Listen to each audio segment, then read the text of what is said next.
The sky over Earth didn't just grow dark, it broke. It started with a low hum across the upper atmosphere, a vibration that made birds fly in panicked circles and turned ocean waves into angry fists. Then the silence was torn apart as dozens of strange, sharp ships fell through the void above the planet. They looked like giant silver thorns, glowing softly with energy that Earth's scientists couldn't understand. These were not human ships. They didn't move like anything ever seen before. They didn't arrive from space, they cut through it like knives through cloth. In less than 5 minutes, every satellite went dark. Global defense networks froze. Communications failed. People in cities stopped what they were doing and looked up at the sky, sensing something wrong. Then the voice came. It wasn't on a radio, and no one spoke it aloud. It filled every human mind at once, calm, powerful, and cold. It said, "You have been chosen. Your world stands at the crossroads. Submit or perish." That was the first message from the Aurelian Empire, a race far older than Earth, with ships that bent light and thoughts that broke minds. They didn't need guns to make people obey. Their leader was a single being, the Aurelian Queen. She ruled not just through power, but through sheer presence. She could speak into dreams, touch thoughts, and move entire fleets with her will. No one had ever defied her and survived. But Earth was different. Earth chose not to kneel. All nations joined together, forming one defense force under the human Defense Corps. Every ship, every pilot, and every weapon was thrown into the sky. Among them was Commander Elias Cross, a stubborn and sharp man who had once smuggled tech between colonies before becoming one of Earth's best pilots. He was brave, fast, and full of fire, but he had no patience for rules or lies. His ship, the Resolute, was the fastest gunship in the fleet, and when the Aurelian ships attacked Earth's colonies on Mars and Titan, Elias was the first to shoot back. The war began with screams in space and flames across the stars. Human ships tried everything: fast attacks, surprise ambushes, massive fleet formations, but nothing truly worked. The Aurelians were older and stronger. Their ships could change shape in battle. Their shields deflected anything humans fired. For every Aurelian vessel destroyed, 5 more took its place. Moons were burned clean. Entire stations vanished. The sky was filled with debris and dead hopes. Still, Elias kept fighting. He pushed his ship to its limits, outsmarting enemy cruisers 3 times its size. He lost friends. He lost half his crew. But he never gave up. During a desperate battle near Europa's orbit, the Resolute became the last ship standing, holding the line alone while Earth's remaining forces tried to regroup. Elias thought he would die there. Instead, she appeared. Not as a hologram. Not on a screen. She stood in front of him, inside his ship tall, glowing, with skin like polished gold and a voice that wrapped around the room like silk and thunder. Her crown shimmered with stars. Her eyes held galaxies. Everyone on the bridge froze. Some raised weapons, but Elias stopped them. He stared at the alien queen, the one who had crushed dozens of worlds, and said, "You broke into my ship." She smiled and replied, "I broke into your heart." He didn't flinch. He asked her what she wanted, and she gave an answer no one expected. She said she had watched him, seen how he fought, and refused to break. She said he was different, brave, wild, and full of something rare. Then she showed him a vision, right. In his mind, planets full of light, ships that moved faster than thought, cities built on floating islands, knowledge far beyond Earth's dreams. She said, "Swear your love to me, and I will give you the stars." Her voice was soft, her face calm, but her meaning was serious. She wasn't threatening him. She was making an offer. A choice. Elias stood still, thinking. He looked at his crew, at the battle damage on his ship, and the list of names on his screen, the names of the dead. He had seen too much to trust easy promises, even if they came wrapped in beauty and power. He laughed, not because it was funny, but because it was so unreal. She offered him the galaxy for love? Was this some kind of trick? But her eyes held no lies. She truly meant it. She was offering peace, power, and a throne beyond stars if he loved her.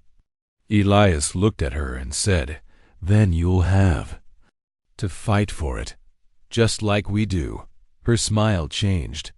It sharpened, full of challenge and fire. She nodded once. Then she vanished in a shimmer of golden dust. A second later, alarms rang across the ship. Enemy signals incoming. All of them Aurelian dreadships, rising fast, ready to strike. The Queen had made her choice. And so had Elias. The war had turned. Now it was no longer about conquest or survival. It had become personal. The Queen wanted his love. He wanted freedom. And neither was ready to give in. As his crew rushed to battle stations, Elias gripped the edge of his command chair and muttered to himself, "Let's show her how humans love with fire." The stars outside burned brighter, like they knew something great was beginning. The war for Earth was no longer just a war of ships. It was a war of hearts. And Elias Cross, the man who refused to kneel, had just become the one man who might break a queen or be broken by her. Either way, the galaxy would never forget what started that day. The moment the Aurelian Queen vanished from the bridge of the Resolute, the stars exploded into war. Her answer to Elias Cross's challenge was a wave of death-golden dreadships dropped out of hyperspace around Europa, burning through the black like falling suns. Elias didn't blink. He gave the order, and his gunship shot forward, diving straight into the heart of the storm. His crew moved fast, tired but sharp. They had followed him through worse, and now they followed him again against the strongest enemy the galaxy had ever known. The Aurelians didn't just fight with ships. Their vessels were alive, changing shape as they moved, firing beams that bent light and tore through shields like paper. One by one, Earth's ships fell. Explosions flashed in silence. Pilots screamed through cracked radios. Still, Elias refused to run. He weaved the Resolute between burning wrecks, striking fast and vanishing, each attack like a sting against giants. But deep down, he knew the truth. They couldn't win this way. Humanity's fleets were clever, yes. Their soldiers brave. But the Aurelians had numbers, technology, and something more. They had faith in their queen. A few human ships broke formation and turned away. Some disappeared entirely. Elias later learned that the queen had spoken directly into the minds of their captains, offering peace, offering life. Some had taken the offer. Others had simply gone mad. Trust began to crack. In the chaos of space, Betrayal became more dangerous than lasers. Yet Elias held his line. He sent coded messages to every ship nearby. No surrender, no trust in gold, only each other. Some answered. Others did not. In the quiet of his own cabin, Elias sat alone. Between battles, sleep came rarely. And when it did, it was filled with her. The queen didn't threaten him in dreams. She didn't shout. Instead, she showed him memories, her empire before the war, worlds filled with music and peace, places untouched by death. She showed him herself, not as a ruler, but as a woman who had watched stars die and lovers turn to dust. She called him by name. She asked him what he truly wanted. Elias never answered. Even in sleep, he didn't give her the words. But he didn't push her away either. Something about her, something deep, buried, refused to let go. Outside, the war spread. Earth's colonies on the moons went silent. Titans stopped sending reports. A station on Ganymede exploded before a rescue ship could even arrive. Every time Elias and his team destroyed a dreadship, more took its place. They were outnumbered, outgunned, and worst of all, they were being studied. The queen wasn't just fighting. She was watching, learning, adapting. Each battle felt harder than the last. The tactics that worked one day failed the next. She was changing the way her ships moved, reacting to human attacks as if she had lived 1,000 lives in a single hour, and perhaps she had. One night, while repairing damage near the dark side of Europa, Elias received a direct signal, encrypted, strange, humming with power. Against every warning, he opened it. Her face appeared on a screen, not in his mind this time, but real, sharp, close. She didn't smile. She looked tired, sad. She spoke only once. "You are not like the others. You burn brighter. I will not destroy you." Then the screen went black. For a long time, Elias sat in silence. He didn't tell his crew. He didn't reply. Instead, he returned to the command chair and ordered an immediate jump to the outer rim. There was a mission waiting, something called Operation Black Veil, a chance to hit the queen where it hurt. A living communications tower pulsing with her voice, deep in enemy space. Dangerous, almost impossible, but Elias didn't care. If the queen wanted him alive, he'd use that against her. He would strike into her heart, into the wires of her empire.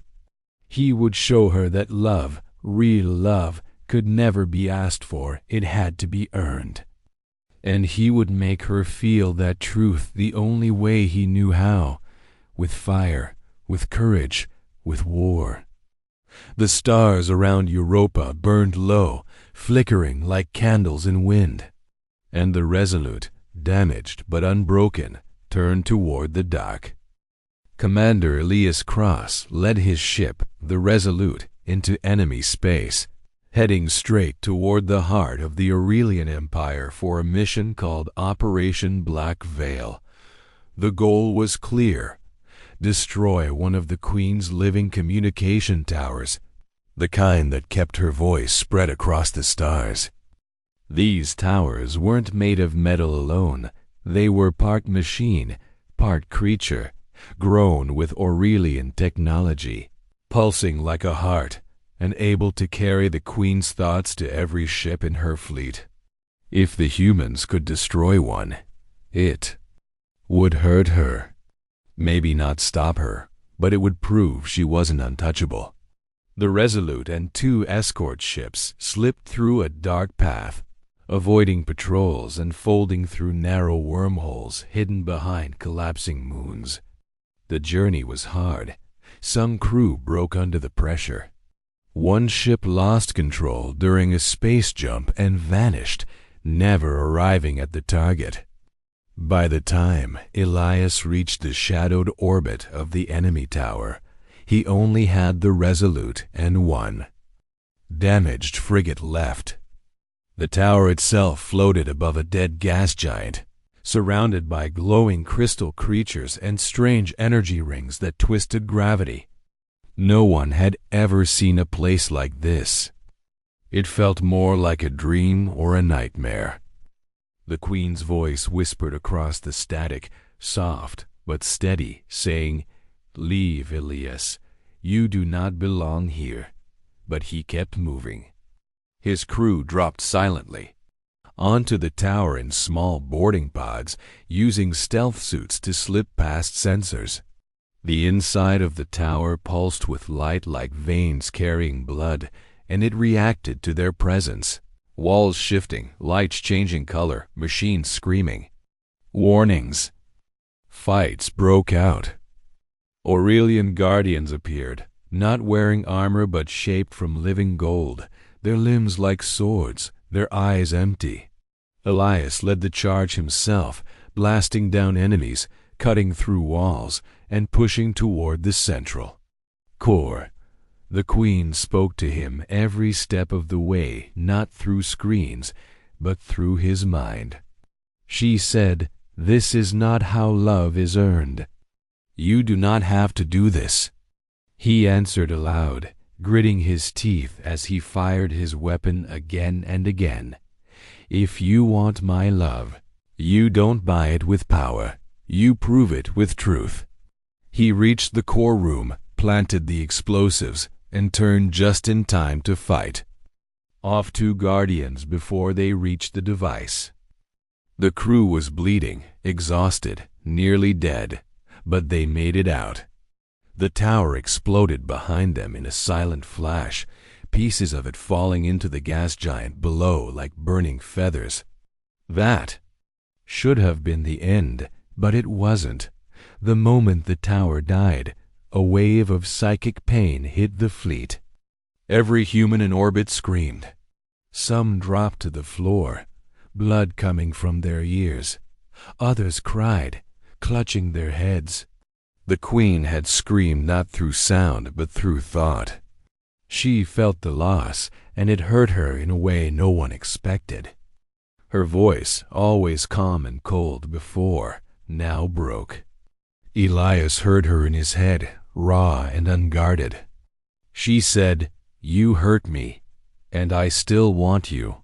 His hands shook, but not from fear. He didn't feel stronger. He felt confused. Why didn't she strike back?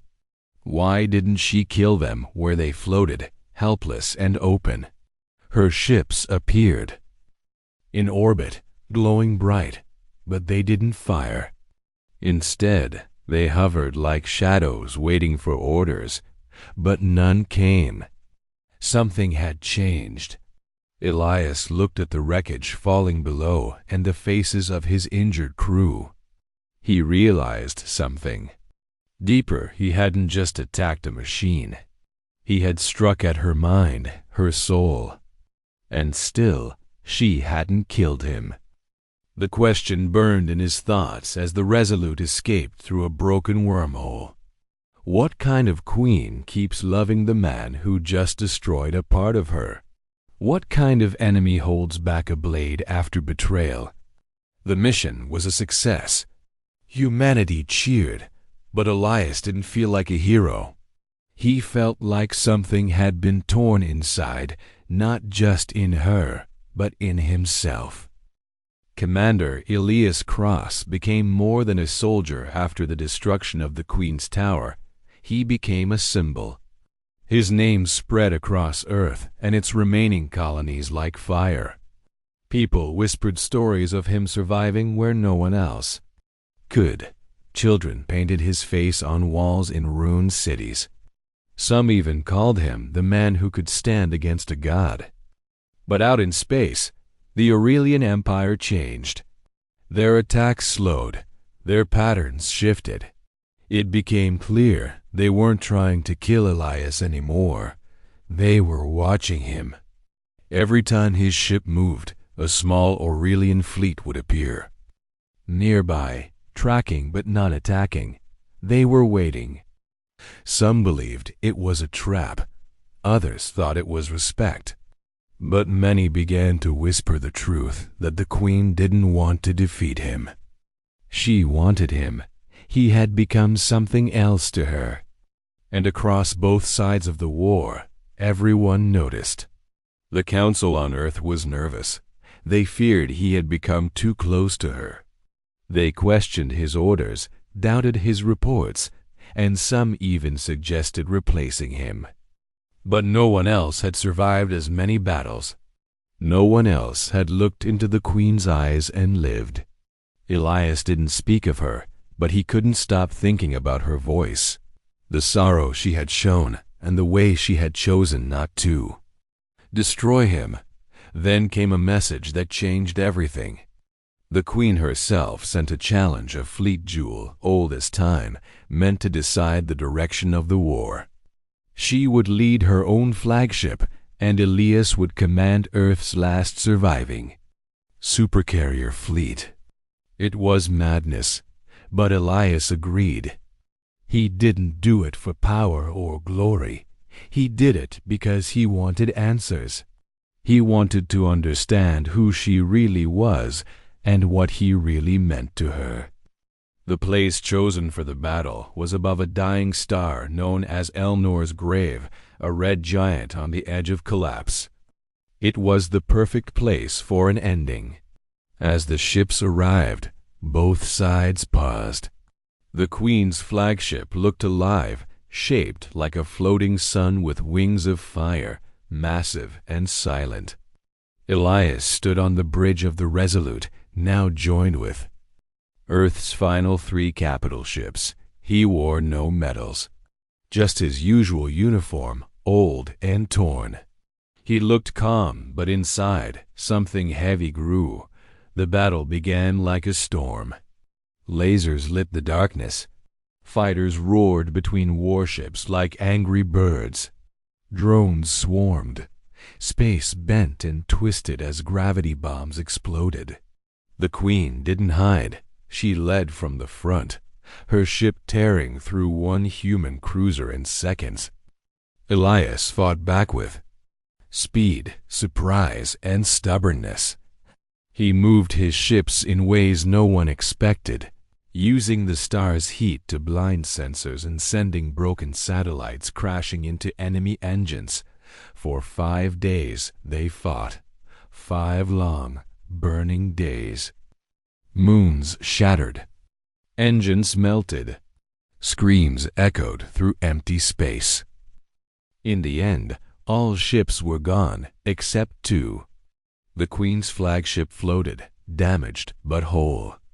The Resolute remained, half dead, its crew bleeding, its engines flickering. Elias stood on the cracked glass of his command deck, staring out at her ship. No shots were fired, no words were spoken. Just silence. He waited. Then, with a shimmer of golden light, the Queen stepped onto his bridge once more. This time she wore no crown. Her armor was gone. She looked smaller, quieter, as if the war had taken something from her. Her voice was soft. "You are the first. Whoever stood against me and made me feel unsure." Elias didn't move. He had no weapon, no strength left. But his eyes burned. She stepped closer and asked him again, just like before, "Do you hate me?" He breathed slowly, looked at the names of his dead on the screen, and said, "I hate what you've done. But I don't know if I hate you." For the first time, she smiled not as a queen, but as someone who was tired of being alone. Then she lifted a small object in her hand, a crown made not of gold, but of something bright and clear. something simple. She offered it to him, a sign of peace, a promise. "End the war with me," she whispered. "Not for my empire. Not for power, for something better." Elias stared at it for a long time. The stars outslickered, waiting for his answer. Elias stood on the broken bridge of his ship, blood running down the side of his face, staring at the glowing crown the queen held out to him. Around them, the stars burned quietly, as if the universe itself was waiting. She had come to him not as a conqueror, but as a woman who had seen enough war. Her eyes no longer held fire or power, they held something close to hope. She told him he had made her feel something no other being ever had, something deeper than victory or control. Elias didn't answer her right away. He turned away and looked at the damage on his ship, at the shattered consoles and silent crew. He thought of Earth's cities, still recovering from fire. He thought of friends he had buried, of ships lost, of children whose voices would never return. He thought of how this war had started, how she had come to Earth with threats and demands. Then he looked back at her. She stood still, the crown glowing in her hands, waiting not as a ruler, but as someone asking to be seen. Elias didn't take the crown. He stepped forward, slowly, past her, past the broken glass of the viewing screen, and opened a secure channel to Earth. With his voice tired but firm, he said, "Stand down. I've got her." The signal carried across the stars. Human ships paused, so did the Aurelian ones. For the first time in years, there was no firing, no shouting, just silence. Elias looked back at the queen and said quietly, "You want peace? Then prove it, not with words, not with gifts, with action." Her eyes narrowed, curious. What action? He stepped closer. "Call back your ships, all of them, end the war, help us rebuild. Don't give me a crown, help me build something better."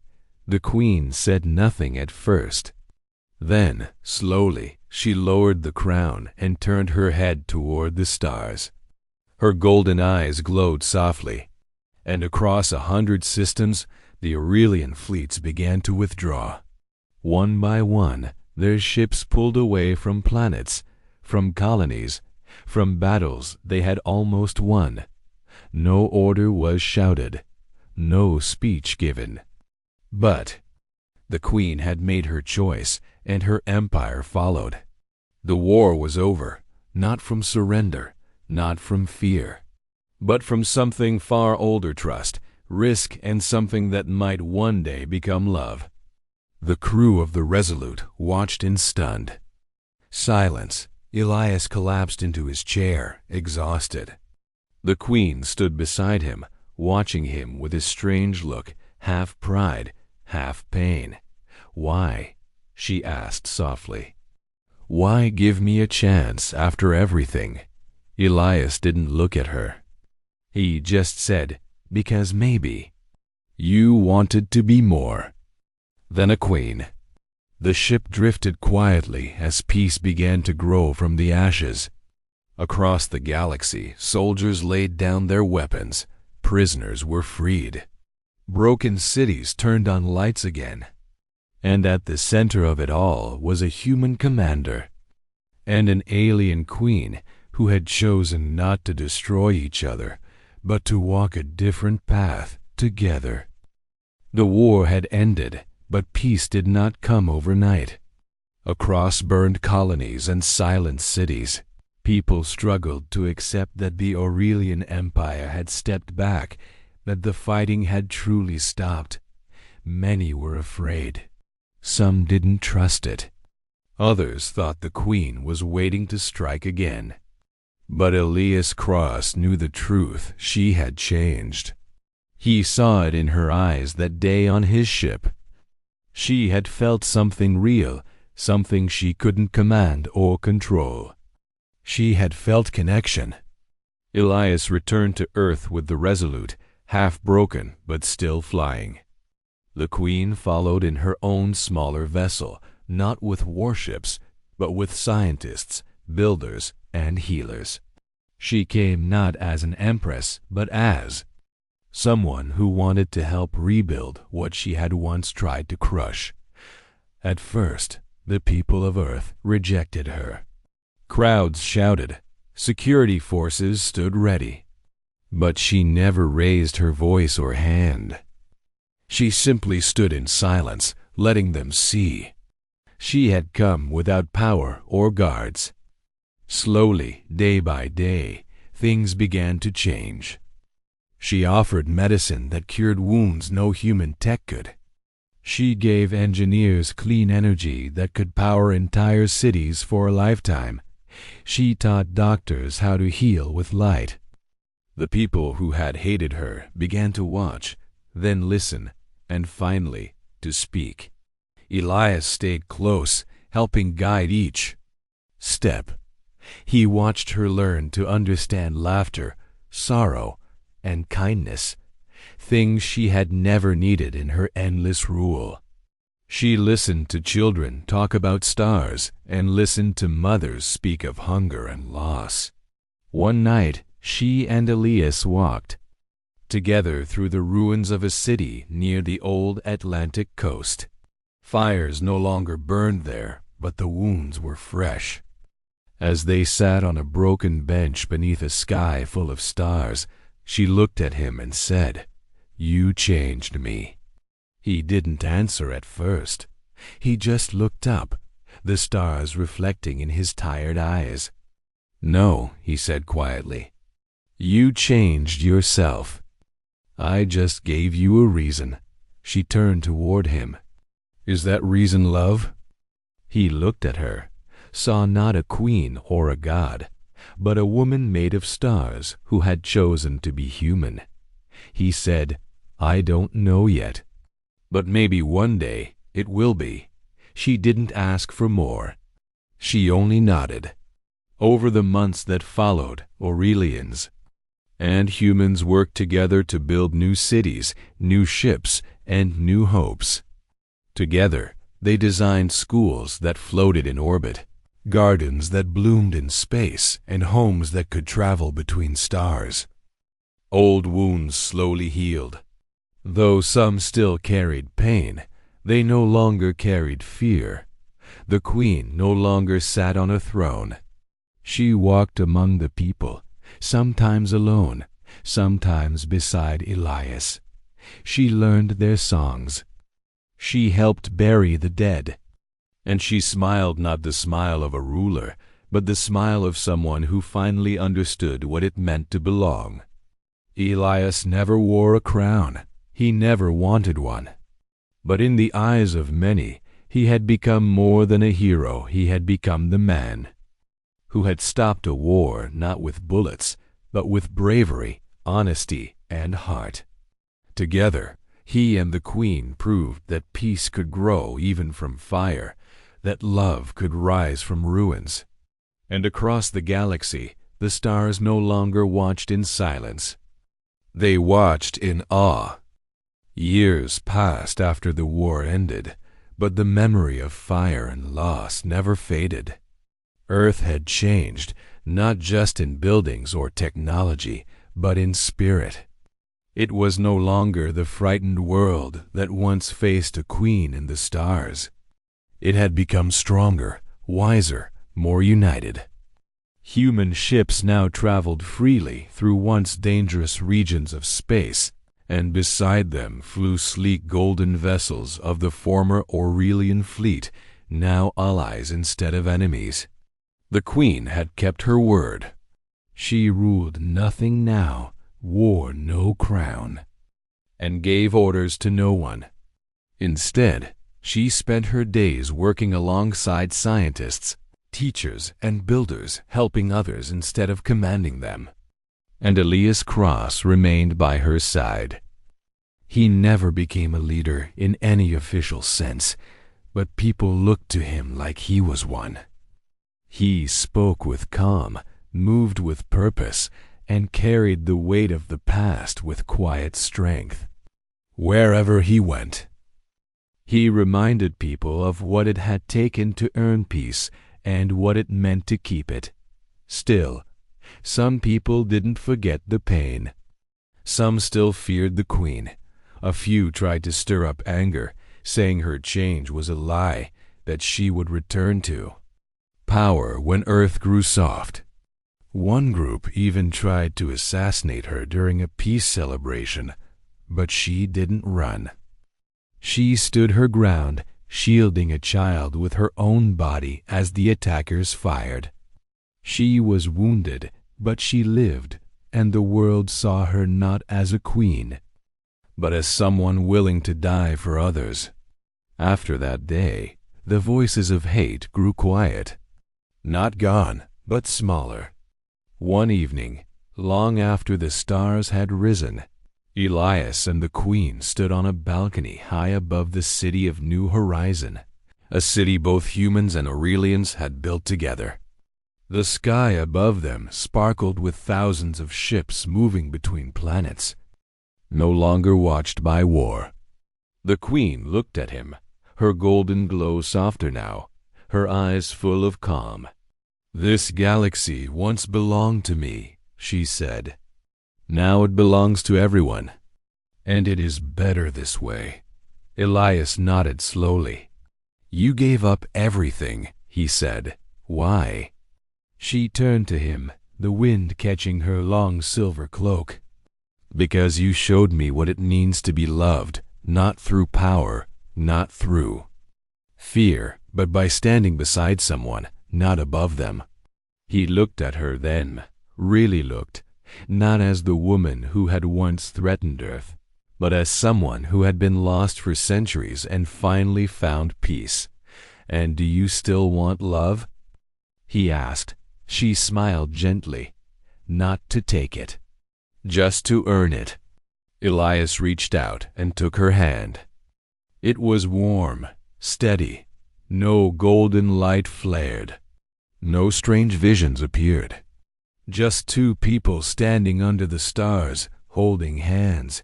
All across the galaxy, people told stories of that night. Some said Elias had married the Queen. Others said they flew away together into the unknown. But none of the details mattered. What mattered was the truth that peace had come not through surrender or force, but through choice, through heart, through courage. And in the end, when the galaxy looked back on the war, it did not remember the battles most. It remembered a man who stood tall and a queen who chose to kneel beside him, not because she was weak, but because she had found something stronger than power. She had found love, and through that love, she gave not just Elias, but all of humanity, something greater than victory. She gave them the stars,